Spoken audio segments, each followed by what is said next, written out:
Nagbigay din po ng pahayag si Communications Secretary Dave Gomez kanina na nangangalap na rin daw po sila ng ebidensya laban sa mga nagpapakalat ng fake news para magsampa ng panibagong reklamo sa Department of Justice next week. Nako-question kasi bakit daw yung photos nung meeting ng Uplift ay naka-blur. Pero kasi yun nga po SOP kasi talaga sa PCO. Protocol nila. Protocol nila na kapag nagre-release sila ng isang close-in, kapag po close-in, confidential yan sila lang talaga yung nasa meeting, hindi po kami kasama dyan. Biniblur nila yung background ng meeting kasi para baka kasi may makalabas na hindi dapat makalabas na bahagi nung tinatawag nga po natin na confidentiality, 'di ba?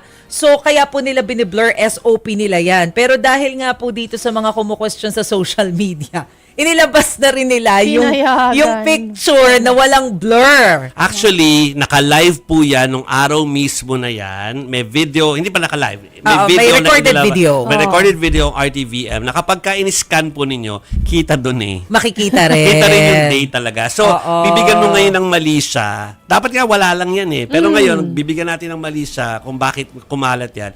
Kasi merong gumawa ng isang post na meron nakapatong na ibang date doon. So, alam mo na merong intensyon.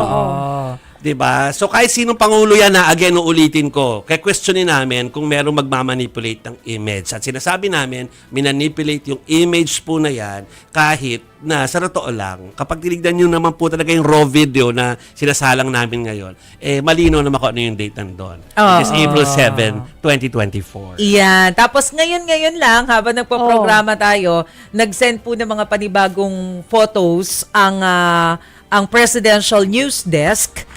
Ito naman yung meeting ni PBBM with PSAC. Ito yung Private Sector Advisory Council. So kasama po nila yung mga private, yung mga businessmen, kumbaga, na tumutulong sa gobyerno. Di na nila binlur yung background.